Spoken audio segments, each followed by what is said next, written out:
Morjesta. Näistä C40-kennoista haluttiin saada vähän lisää tietoa, että voisiko nämä vaikka toimia autohifi-käytössä. Niin no, katsotaan nyt minkä verran tätä lähtee jerkkua pihalle.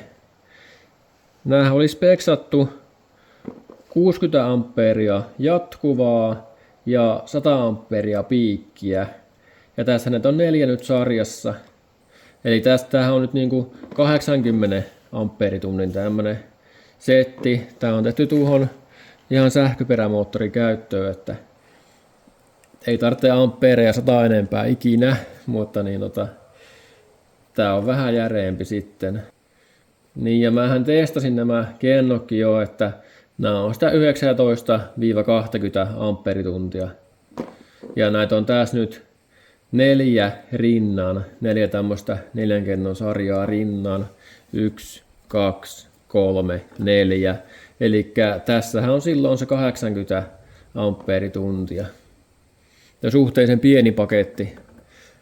Oliko tää 17 kertaa 17 kertaa 17 tai jotakin.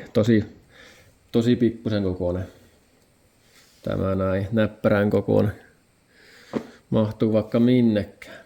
Niin no tässähän tietty on semmonen ongelma, että tää on LiFePO 4, niin tämähän ei tykkää hirveästi tuosta pakkasessa latauksesta.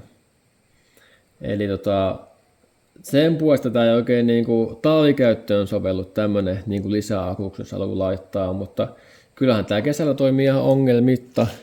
Ja kyllä jos talvellakin, jos vaan saa kennot pidettyä plussan puolella, niin ei ole mitään ongelmaa. Mutta se kannattaa ottaa huomioon, että jos vaikka vertaa LTO-kennoihin, niin niitä voi ladata ihan surutta talvellakin, mutta näitä ei ole kovin suotavaa. Eihän nämä käy kovin äkkiästä vahingoitu, mutta kumminkin vähän sen ja pikkuhiljaa. Ja nämä kennothan oli niitä C40, 40, 135 oli se mallimerkintä. Eli tämä pituus on 135 milliä ja tämä halkaisija, niin tämä on 40 milliä. Ja niiden mukaan ne numerotaan tulee sitten, kun on numerosarjoja, niin niiden mittojen mukaan ne yleensä aina on. No joo, mutta eiköhän me lähdetä testaamaan vaan. Eli täältä pitäisi lähteä jatkuvaa se 60 kertaa 4, niin se on 240 ampeeria ja piikkiä pitäisi lähteä 400 ampeeria.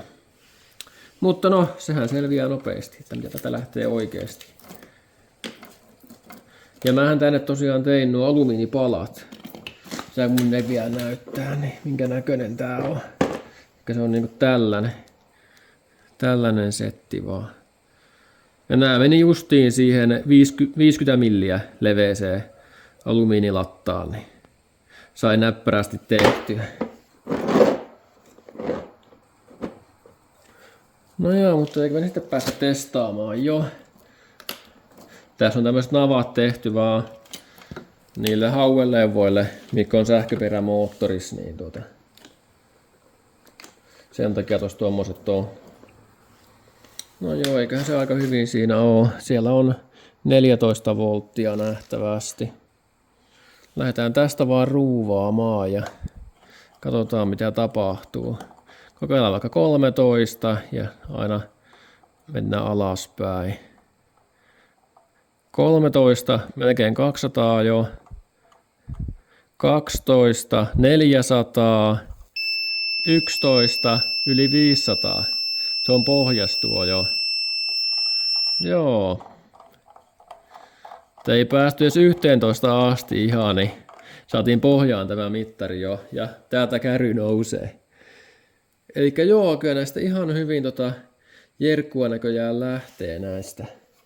Kokeillaan vielä äkkiä uudestaan, niin mitä se näyttää.